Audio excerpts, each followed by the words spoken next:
Welcome to the Albuquerque Journal's Tech Outlook podcast. CNM is truly one college with infinite possibilities in tech and data sciences.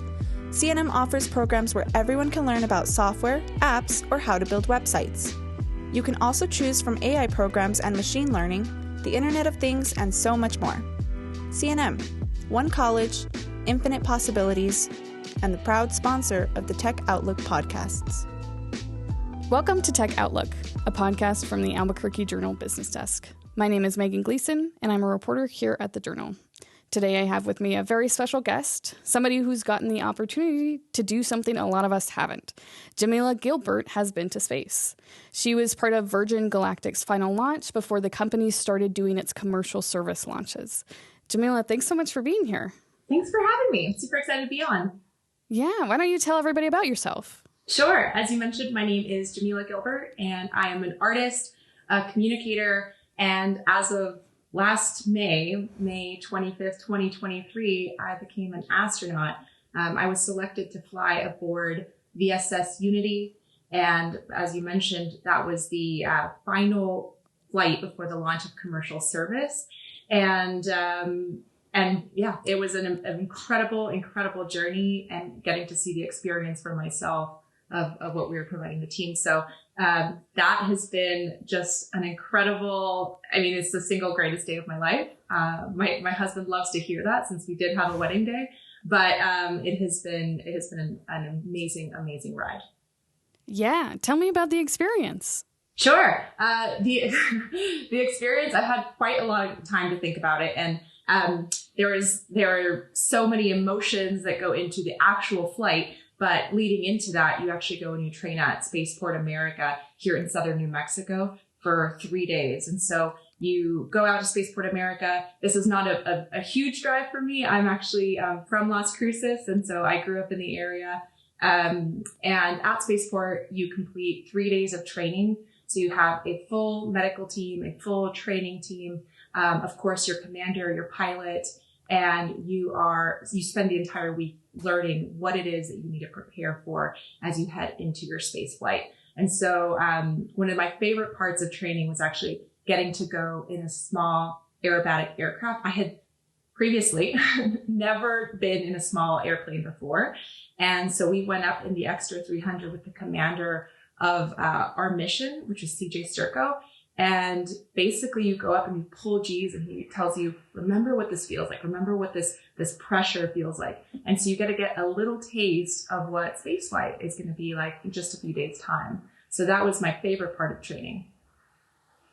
Heading into the next few days, you are doing a lot of muscle memory. So you want to make sure that you have that repeatability and that comfortability in getting in and out of your seat should you choose to want to get out of your seat.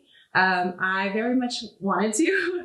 So getting in and out was definitely something I felt very confident with on day 3. And then, of course, on spaceflight day, you wake up in the morning and you tell yourself you're going to space that day, which is not a very normal thought that I think most people have gotten to think or say out loud. In fact, fewer than 700 people have gone to space. I think I'm number 650. And so it's an absolute honor to be with that group. And then you get suited up and you get prepared for your space flight in the same exact way that you've done every day during your training. So again, muscle memory. You're doing it in the exact same way that you train for and prep for all week long. And you put items in your pockets that you want to take to space. You get ready and you're just with your crew walking out. You say goodbye to your loved ones, and then you climb aboard a spaceship. And that is, frankly, just a moment I will never forget. None of it is anything I'll forget. I feel like I remember the day so vividly, every single moment of that day. But climbing aboard a spaceship, having the hatch go in, getting sealed in, feeling it get pressurized, and knowing that you're going to space is an exceptional moment. So into that, you start climbing. Our spaceship climbs to about 45,000 feet. That's the release altitude point. And you've got 4 very talented pilots with you. You have the pilots in the mothership, and you have the pilots in the spaceship. And so when you climb to that release altitude, you get into your checks and you get into your L14, L12, L2 checks. And that just means that you've got 14 minutes to launch, 12 minutes to launch, 2 minutes to launch. And in those 2 minutes, a calm came over me. But your heart rate is up because you realize that anytime they come back on, they're going to be counting you down. And you're going to hear 5, 4, 3, 2, 1, release, release, release. And at that moment, you just feel your body float up as the mothership pulls away from the spaceship, and you begin to, the spaceship begins to fall. You feel you feel the rocket motor kick on. And, I think that for adrenaline seekers, this is definitely something that you must do. But I will say that I felt that the space flight was very comfortable in that as the rocket motor kicks on, it doesn't just kick on in such a way that you feel like, you're a mile back. It is the same onset of pressure, albeit much faster, but it is steady onset pressure as you're kind of beginning to pierce through the sky and get pitched up and head out of the atmosphere. So that is a pretty exceptional moment. Yeah. And when you were in space, you're an artist, right? So did that impact how you were seeing things, looking at planet Earth? Absolutely. So I have been a visual artist since as long as I can remember. I'm sure you can ask my mom, and she would say age 3. And later on in life became a professional artist. And I was actually a watercolor portraitist for years. And I studied abroad in Siena, Italy. And I've been very fortunate to get to experience and live my passion. When you go to space and you prioritize, or your body prioritizes one of your senses, for me being a visual artist, the sense was visual. I felt like my vision had gotten better. The clarity was immense. You are looking down and seeing the most brilliant, crystalline entity that you've ever gazed upon. And it is so vast. It is incredible. And again, you're coming out of these very contrasted emotions as you arrive to space. You have just been going incredibly fast. You're going supersonic. So on our space flight, we flew Mach 3. So it was Mach 2.94. That was around 2,100 miles per hour. And as you're experiencing this rumble and this roar, you arrive to space, and all of the feelings are contrasted. So where there had been pressure, your limbs kind of just float up, and there's now weightlessness. And where there had been the roar of a rocket motor behind you, there is now absolute deafening silence. It was so quiet, I could hear the rubber on the soles of my crewmates touching the interior of the cabin. And where there is rationalization and full sentences, and you're an adult, as you always are day to day, you are now experiencing this absolute jaw-dropping, childlike awe and wonder as you're looking out the window. And you just so rarely get that in life as an adult. Basically, you don't go through it experiencing something that you have trouble putting words to and description to. And so that is also part of the experience. It's a highly contrasted experience. And of course, you look out and you see, again, our brilliant home planet just laid out there before you.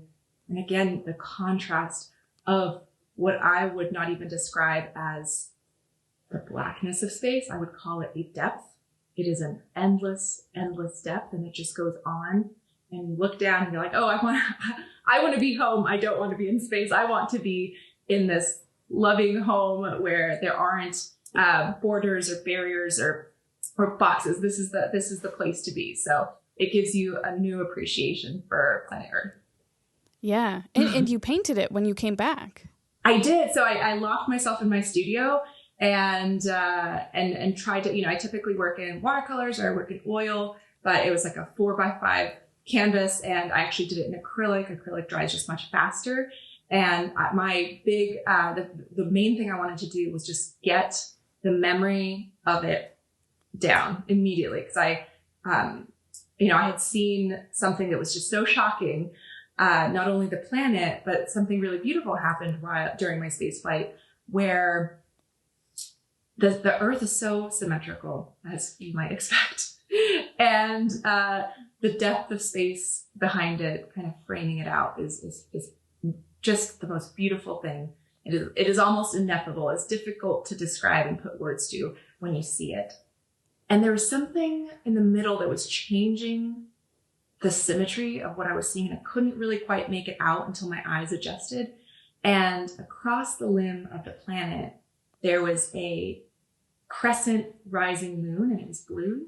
Of course, our moon. But in this moment, when you're just taking it in, it was the most beautiful thing I've ever seen. And it was that I was trying to capture. So just, it is a painting, but I would call it more of an illustration of my memory. So definitely one-to-one there. And I actually bought the darkest paint on Earth, apparently. It's called Musso Black, and you have to spray it on with a paintbrush, with an airbrush, in order to get it to stick, because it actually doesn't. It's very matted, and so you want to get it on in a way, and there's zero sheen to it, and that helps kind of pull the white out. Yeah. Wow. And this is a favorite question for a lot of people. What did you take in your pockets? Sure. So I took a few little watercolors that I painted myself. I took some, not watercolors, but I took some little drawings that my nieces and nephews had made me. And this is actually pretty funny. One of my nieces, Ava, painted this picture of me going to the moon. And so while I was going to space that day, I did disappoint a 5-year-old, as that was not actually the destination. I also took up these earrings. So I took up a lot of New Mexico turquoise. Again, my home state. I wanted to take something that I could, and a lot of small pieces of like unworked turquoise for jewelry later down my life. And also as a gift, something that I could give. I also took up my wedding ring. So yeah. Yeah. You spoke a little bit about training, but can you tell me more about that experience and how it was for you? Was it difficult, easy, strenuous? How was it? I would say the training felt appropriate for what you're going to be doing. And if you kind of think about it in that perspective of, you're going to be leaving Earth, you're going to be escaping the bounds of our protective atmosphere in 4 days' time.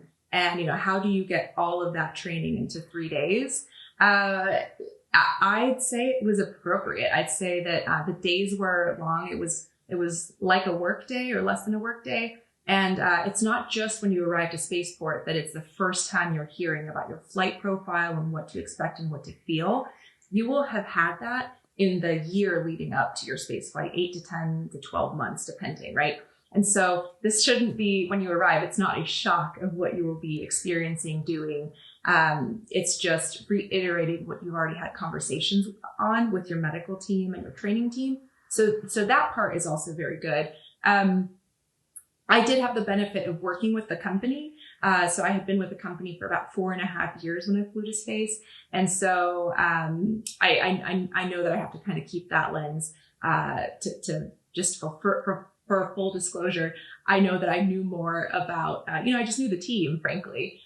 These are my friends, and the pilots are people that I trust very much. And working with them, and I see them fly out at Spaceport America while they're doing their proficiency training once a week. So it's people that I had known for 4.5 years and felt very, very comfortable with as well. But even that, those 3 days felt appropriate. I felt like I learned a lot. And again, on that third day leaving, I felt incredibly confident to be flying to space. Yeah. And though you're with Virgin Galactic, you don't have a background in astronautics. So how were you chosen to go on this flight? Yes. So as I mentioned, my background is in art. I studied languages and linguistics. I also have a degree in museum conservation. Actually, New Mexico State University is one of the only schools in the nation that has a museum conservation program. There's 2. I think the other one's in Delaware. So it's like staying here in my hometown actually worked out really well. And I very much love that. But no, my background is not in engineering or physics or anything technical like that. But I was selected because I was to provide feedback on the customer experience as if I had purchased a ticket and was then going to space. And my background is very similar to many of our customers and our future astronauts. And they really wanted to send someone different than who had gone before. Previously, everyone who had flown to space aboard Virgin Galactic had been either a pilot, an engineer, or Richard Branson. So they wanted to send someone that could come back and talk about the experience in a different way. Yeah. And you were the 85th woman to go to space, right? I think 83rd, but yes, either 83rd. Way, somewhere in the 80s. Somewhere within that 100 women to fly to space. Yes. Yeah, and it's a shocking number to me that less than 100 women and even fewer Latina or Hispanic people have gone to space. So how does it feel to be part of that group? Great question. First off, it's just an immense honor because I carry with me so many different diverse groups that have not historically had a huge footing in space. So Latinas, women, I think there's actually only a handful of people from the state of New Mexico to have gone to space. And so I feel like just with that, I get to carry so many people with me. But, Virgin Galactic is only one of just 3 companies in the world that are making commercial spaceflight a reality. And so it's really exciting to be part of that class of 37 people who have ever flown aboard Unity, but also representing those groups to which I belong. Yeah, of course. And I find this type of commercial space flight really interesting, and I've heard from people how it makes space flight more accessible. So I wonder if you can speak to the benefits from your perspective about commercial space flight. Sure. As you brought up, it's diversity in space. This has previously not been, even with just those few numbers, this under 700. I don't want to misquote the number, but I think currently it's like, I think it's somewhere 695 or something like that. I think we're still under 700 people that have gone to space. And that group has historically not been incredibly diverse. And providing people an opportunity to actually experience this for themselves and go out of the atmosphere and see their home planet, it is a world-altering experience. Now, besides diversity in space, you will hear people talk about the overview effect and what happens when you leave the planet and you see the singular home that we all belong to and are citizens of, just there, floating in space against an immensity of time and an immensity of space. It is life-altering.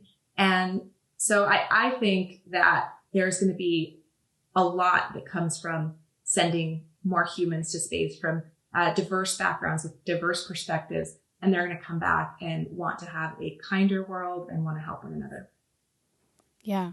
Wow. Thanks so much for telling us about your experience. I hope many more of us get to experience something like that someday.